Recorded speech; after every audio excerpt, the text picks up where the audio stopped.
Innovation na makambo ya mpepo tope aviation na RDC. Compagnie africaine d'aviation CAA na mokuse alela yango minu na nenga kosakana te di ekomande domaine na ye après réception ya premier Airbus A330 oyo CAA yaka nango mikolo eleki yango nde sukisaka masolo ndimela ngai mwana Kongo ke CAA auti lisusu kobambola kokodikoko na ebotu na domaine aérien avec arrivée pe réception ya deuxième avion ya sika Airbus A330.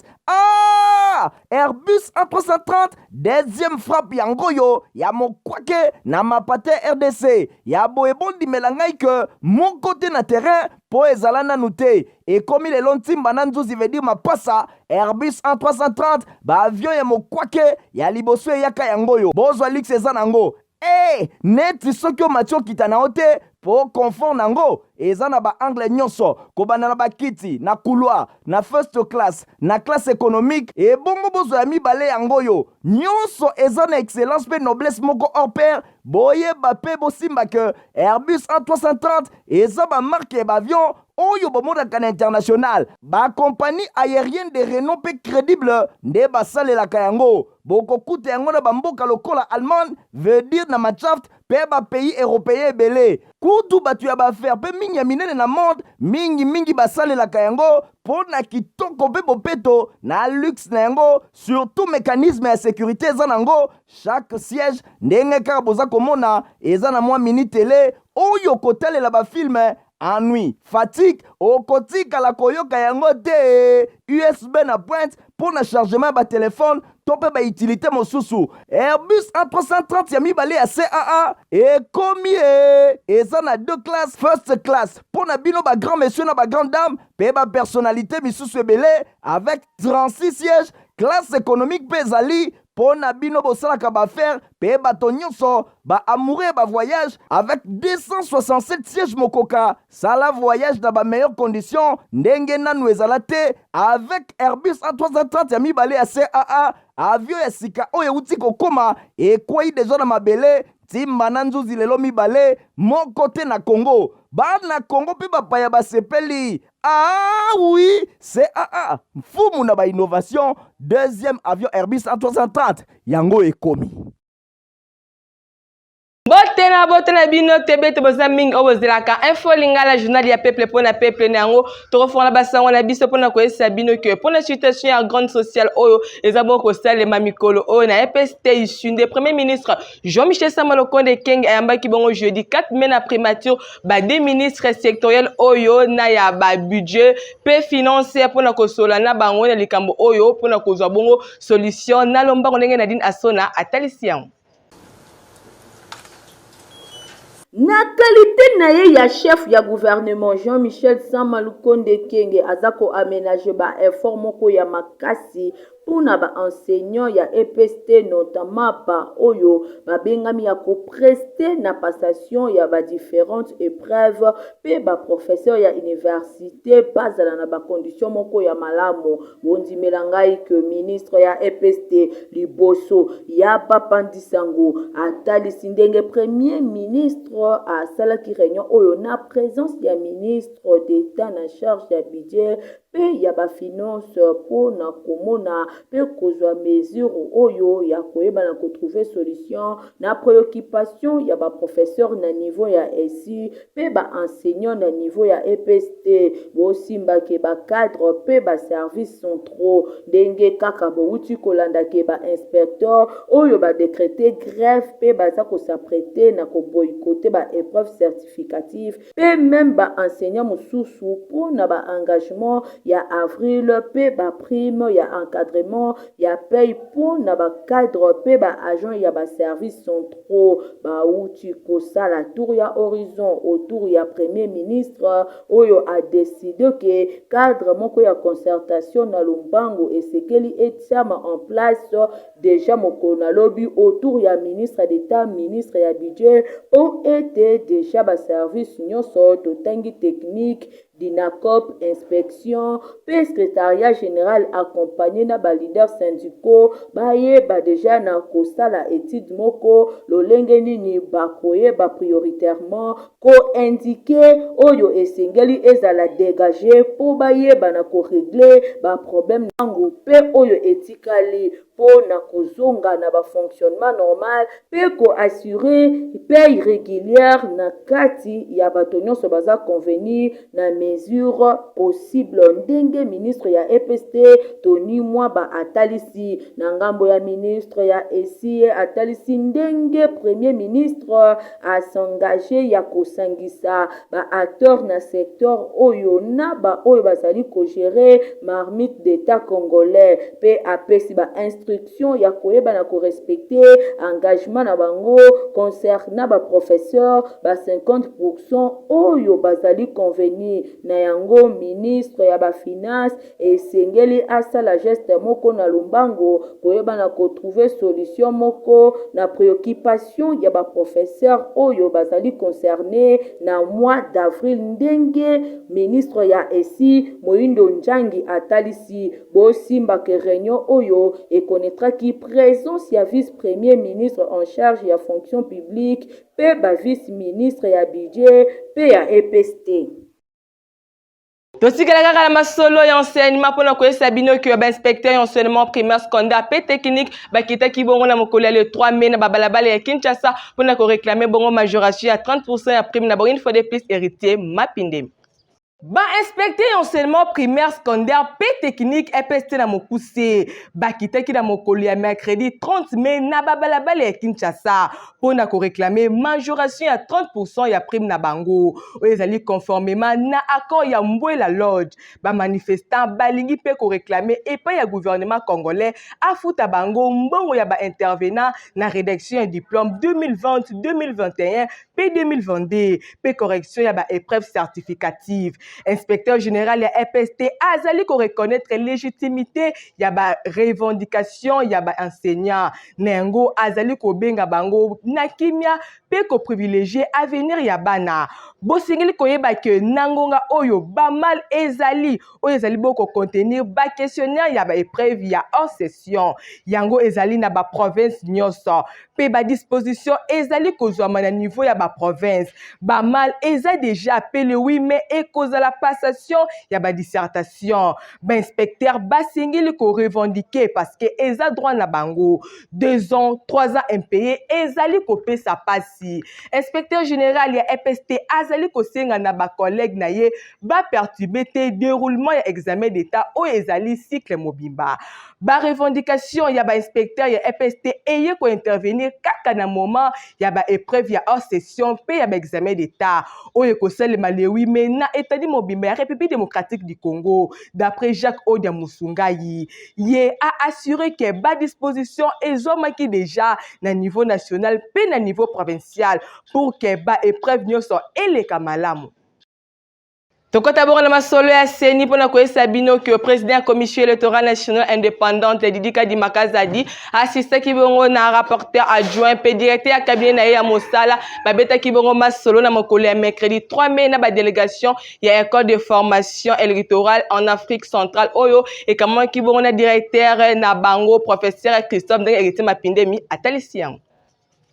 Délégation ya école de formation électorale en Afrique centrale EFEAC na mokuse et kambamaki na séance de travail et longona ba responsable ya CENI pour na ko relancer pe ko consolider coopération entre institutions mibale. Depuis lancement na yango na 2011 ba établissaki ba lien ya coopération et longona centrale électorale ya RDC ndé ezalaki indispensable ba na ko réchauffer yango boye bazui ba commandement. Boye depuis équipe ya Sika ezi commande ya EFEAC depuis année uti koleka nde ezalaki important pour na bango ba relancer coopération mingi na formation avec experts électoraux pambate seni azana bosenga na yango ndenge batalisaki Denis Kadima reconnaître nécessité ya ko réactiver collaboration après que EFEAC a traversé période moko ya ba difficulté on a la possibilité ya kota en place groupe moko d'experts on a besoin nyonso pe d'institution mibale et bana kotambola malamu ndenge professeur Christophe Strickelberger a déclaré que EFEAC azali bongo na initiative na du pays membre ya communauté économique ya Afrique centrale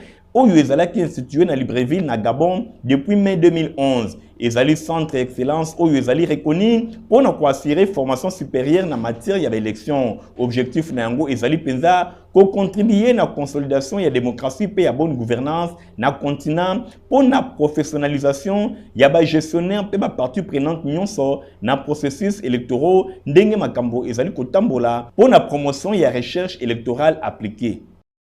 Totika kaka na masolo ya seni pona kwesa bino que deuxième vice-président de la commission électorale nationale indépendante Didi Manara Linga a clôturé kibongo jeudi 4 mai ba journée porte ouverte pour le nettoyage des fichiers électoraux au kibongo lancé depuis le 25 avril 2023 une fois de plus Stéphanas Kande.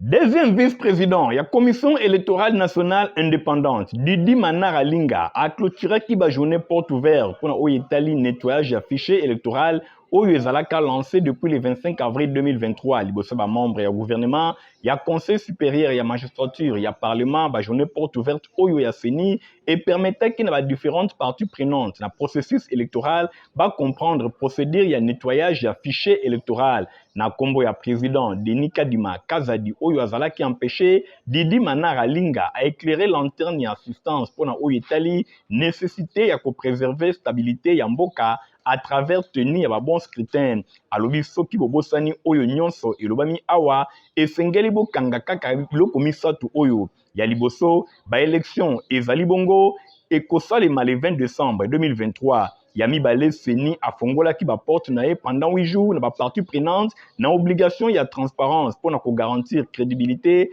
ya fichier électoral pe na suka CENI azali bongo cheville ouvrière ya stabilité ya ba institution ya mboka na biso soki organiser ba élection ya malamu te ekoki kofongola porte na instabilité ya ba institution boenati na wana bango nyonso bazana intérêt ya kozala na lisanga pour na kotambola ensemble pour na objectif ya suka ndenge a conclure esengeli bosimba ke ba orientation relative na déroulement ya activité oyo rapporteur adjoint Paul Mouindo a précisé que CENI azali ko matérialiser 4e axe ya plan stratégique na ye pe opérationnel oyo ezali penza kotonga nouvelle culture ya inclusion pour na ko garantir transparence na processus électoral oyo ezali en cours na ngambo na ye questeur adjoint madame Sylvie Birembano Balume ye ataki accent mingi na exécution ya calendrier ya CENI oyo ebimaki le 26 novembre 2022 ndenge ezalaki prévu na calendrier. Après concentraliser les données nyonso ezalaki collecté na terrain,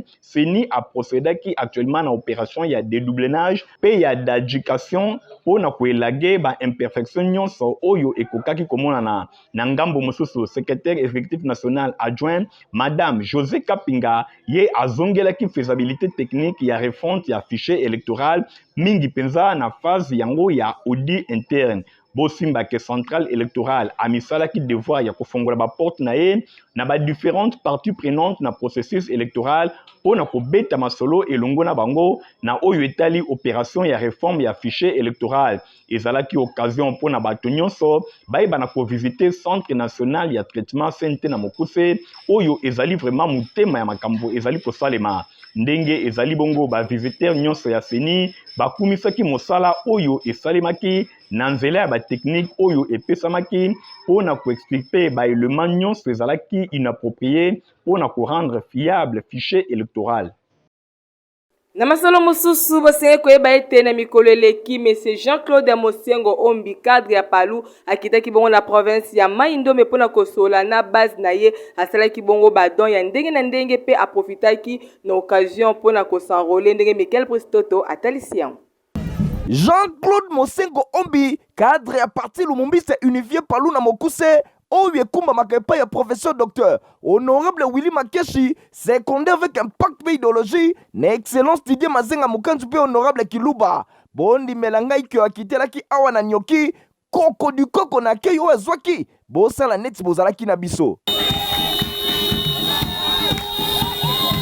Korta akendaki komona ba autorité ya Nyoki, akendaki ko visiter centre ya CENI ya Nyoki, accueil ezalaki très délirant na ndenge kosakana te, si mabazwaki nzela na moto, et bongo mokolo elandi, bondi melangai ke konono veut dire nous les nyatamaki à l'honneur ya moto baza kobenga, l'avocat du peuple Jean-Claude Mosengo le cardinal. nsima bakatisaki na masuwa na Isaka na territoire ya Kutu. Awa bondimela ngai ke azwaki lisusu mobange na ke ya kosakana te, babendele ya palu ezalaki toujours kopepa directement kendaki kosenrole na EPNCBI d'Isaka. Alekaki bongo na baformalite nyonso ndenge ezalaka, nsima apesaki message na ye na population. Nayeli bino ka sango moko ganaki na poto na kati mission na poto nazwi rapport ke Kutu fois passé bato banrulaki baki muke yango tozwaki badepute pe muke soki tosenrole ebele siège ya Kutu ekomata badepute pe bakoma ebele so bakomi ebele tokoyebisa bango courant ezotelengana deja na bendela. Juste après adresse de la population, akendaki na moko ba hôpital Isaka wapi epai afutaki misolo ndenge bozali komona pona kobimisa ba malado bakangamaki kuna. Asalaki do ba matla to pe ba lit médicaux ba moustique ba teni na ba mapapa ya ba minganga. Akendaki bongo simati na bendela kuna moko ba mpaka ya palu le procès Kiama Indombe Mushikangono Emmanuel oyo avanda na le patriarche Antoine Gizenga Funji immortel ayambaki ya kitoko. Ah oui, bana kutu esi bazuya bango avocat Jean-Claude Mosengo yeyo bo mesana na ye.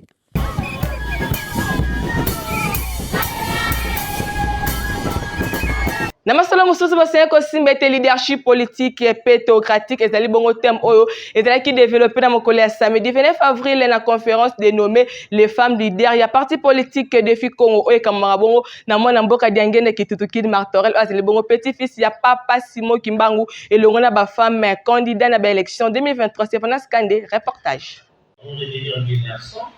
Défi Congo na mwana mboka Diangene Martorel baye na mopepe ya sika yoka ba organisaki conférence moko dénommée les femmes leaders. Pona Défi Congo okoki kokoma leader te soki oleki nanu na formation te nini esengeli oyeba avant ya kodirige batu talatina babengisaki professeur ya université oyo alobelaki bango thème oyo leadership politique pétocratique apesaki bango ba définition ya leadership na sens na yango nyonso alobi leader esengeli a influencer leader esengeli amema batu to pe organisation ba atteindre objectif na yango apesaki bango ba objectif ya parti politique atalisaki bango pouvoir politique pe théocratique boyoka bango moko nsima na moninga ndenge bapesaki ba impression na bango. Naye ko comprendre que na politique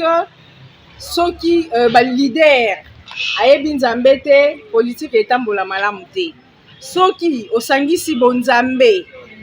na politique omoni emati lelo oyo so tozomona makambo ezotambola te parce que tozosalela kaka ki leadership politique mais tozosalela ki leadership théocratique te to apprendre penza mingi toyebaki te na bongo nde na kosenga pe na baye oyo bakosepela korejoindre biso na kati ya parti oyo Défi Congo ezali parti oyo eza kobunda makambo ya politique kasi etie nani nzambe liboso. Leader na biso za Martorel Diangenda aza moko ba chef spirituel ya église Kimbangise yango base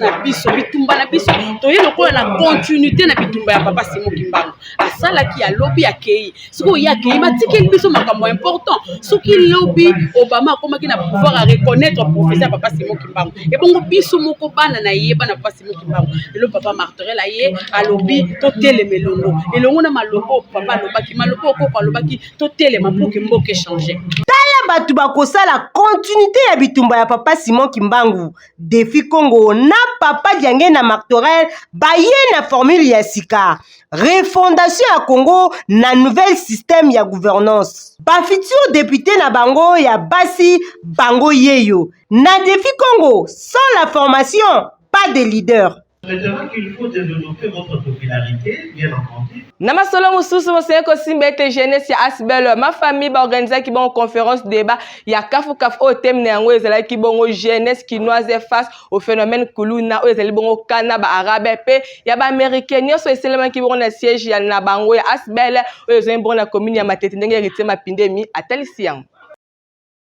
Jeunesse quinoise, liboso ya phénomène babengi kuluna, kaya ba arabe ba américain wanande ezali mo bangé na thème oyo ezala ki développé week-end eleki na siège ya Asbel babengi ma famille. Boye numéro 1 ya branche ya ba jeune mingi na Asbel babengi ma famille. Bobo Mbungu nde animaki conférence débat oyo elekaki na siège ya Asbel ma famille oyo ezwami na quartier Mutoto na commune ya Matete. Epai wapi tomonaki bato ya ndenge na ndenge bayaki. Bobo Mbungu oyo azali ko diriger jeunesse ya Asbel atalisaki motivation oyo bango bazalaki na yango pona ko sensibiliser bilenge par rapport ya conférence débat oyo ezwaki maloba alobelaki phénomène kuluna ezali koumela mingi na ville ya Kinshasa na tina wana esengeli ba solution ezwama ko sensibiliser jeunesse ba autorité pe esengeli ba s'impliquer tango nyonso pona ko éradiquer phénomène oyo pambate ba acte ya violence et commis ebele ndenge nini kolite contre phénomène kuluna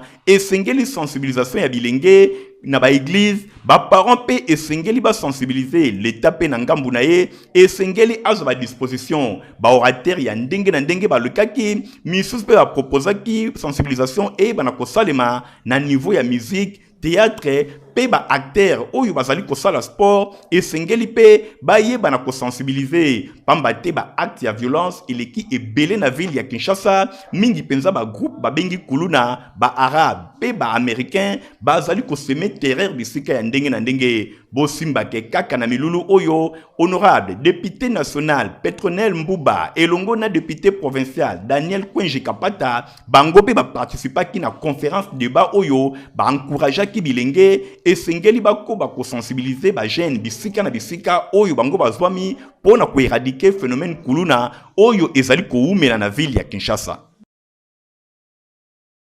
Compagnie africaine d'aviation CA na mokuse etieli ba client na yango Airbus A321 pour na ba voyage na bango na ba condition kitoko. Innovation na makambo ya mpepo tope aviation na RDC. Compagnie africaine d'aviation CA na mokuse alela yango minu na nenga kosakana tedi et commandé domaine na ye. Après réception, ya premier Airbus A330, oyo CAA yaka nango, mikolo eleki, yango nde suki saka masolo, ndi melangai mwana Kongo ke CAA auti lisusu ko bambo la kokodi koko na botu na domaine aérien avec arrivée pe réception, ya deuxième avion esika Airbus A330. Ah! Airbus A330, deuxième frappe yango yo, ya mokwake na mapate RDC, ya boebondi melangai ke moko côté na terrain po ezala nanu te et comme il est lontimba na nzuzi veut dire mapasa Airbus A330 ba avion ya mokwake ya liboso yaka yango yo bozwa lix eza nango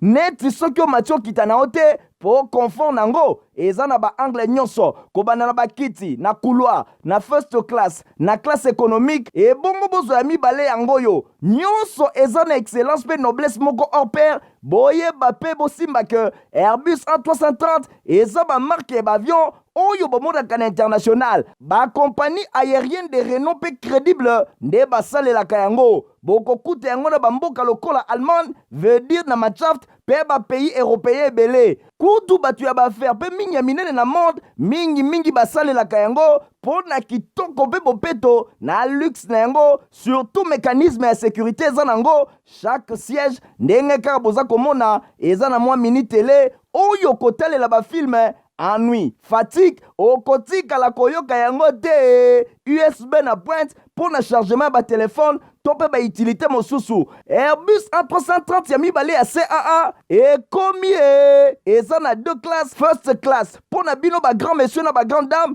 pe ba personnalité misusu ebele avec 36 sièges classe économique pe ezali pour na bino bosalaka ba faire pe bato nyonso ba amoureux ba voyage avec 267 sièges mokoka sala voyage dans ba meilleures conditions ndenge nanu ezala te avec Airbus A330 ya mibale ya CAA avion ya sika oyo uti kokoma ekwei deja na mabele timba na nzuzi lelo mibale moko te na Congo bana Congo pe bapaya basepeli ah oui CAA mfumu na ba innovation deuxième avion Airbus A330 yango ekomi.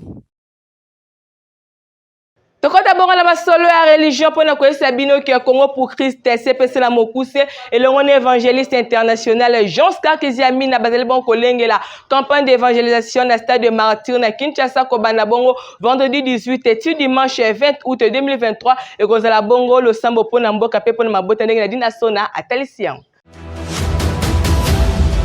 Aïe! Ndeko ya Congo! Est-ce que Soyoki Sango, ya CPC 2023, Congo pour Christ, avec l'évangéliste international, Kizamina Kibila, Jean-Oscar, l'homme de Dieu, l'homme de feu, Yoka, CPC 2023, grande campagne d'évangélisation et de guérison miracle. Kanga date malam du vendredi 18 au dimanche 20 août 2023 à partir de 12h Ngenga dans le stade de Martyr.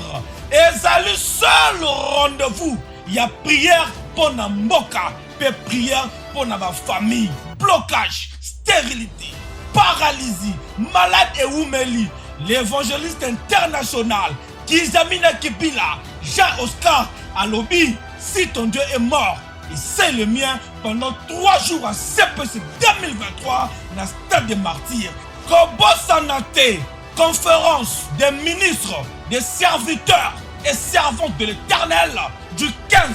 au 17 août 2023 dans le quartier général. Il y a ministère la puissance du nom de Jésus-Christ. Oyo et Zoami na croisement Capella et chaussée de Guimoueza numéro 8. Quartier Yolo Sud, commune à Kalamou, référence Maître Taureau. Ah! Bon à CPC 2023, Gana Zangate.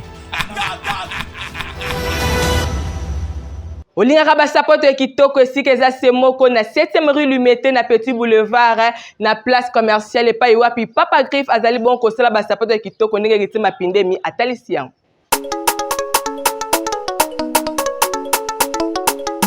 Olingaka basapatu kitoko, olingaka mokoto ya malonga oyo ekobimisa yo propre liboso ya bato nyonso. Esika ezase moko na 7e rue na commune ya Limete na place commerciale na Petit Boulevard. Tala malamu yeyo collègue ya bato nyonso basalaka basapatu minene na mikili ya poto basapatu ya kitoko oyo bino boyebi ezali Papa Griff, les grands sapeurs, les magistrats suprêmes de la SAP ye aleki bato nyonso oyo basalaka ba mikoto. Yeyo mutu ya boye esengeli mboka etaye poa nayebi ke chef de l'état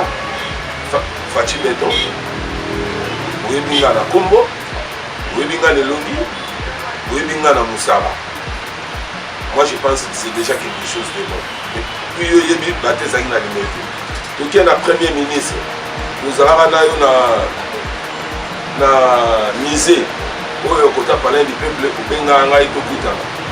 mais tu le loka ba blocage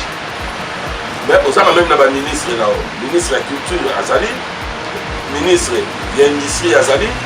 ministre ya PMI azali PMR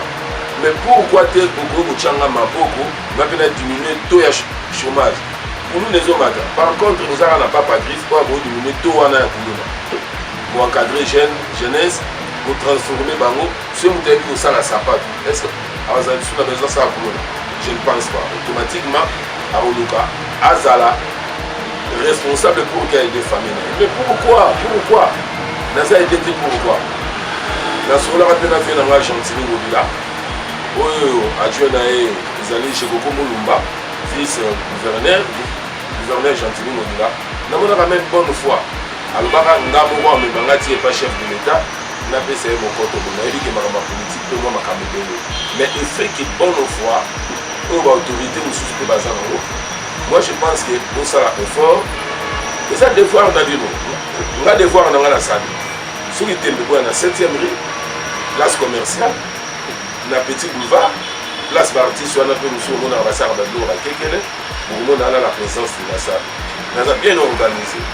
na sala mikanda nyosu oyo ekosena l'État le but de soutenir yango na bimisi mais balingi kosoutenir nga te. Oyoki adresse ezafe moko na 7e rue Petit Boulevard na commune ya Limete epai wapi ba chaussure, ba sandal, ba mapapa ezali kosalema na ndenge ya kosakana te soki okoti awa obosani Italie. Libela tokota bona masolo ya santé mpona koyesa bino ke potopoto kitoko ezali kaka moko mpona bana na bino na nkombo ya Protivap yango ezali na kokipe HT ndenge Stephanie Kande atalisi yango. Ah merci Yabouinde bana nyonso baza kolinga à la pochette.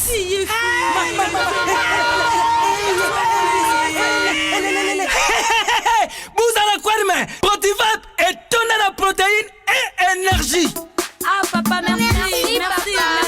pour la Protivap pour les enfants. Eh bino bote la baonine bote na bodo la bino baba kansa bomba bonga. Pona bana na yo bakuma rukura bana oyo fo lesa kabango poto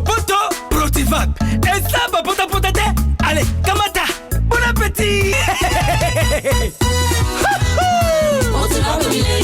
Bana nyasa ba yaka Protivap.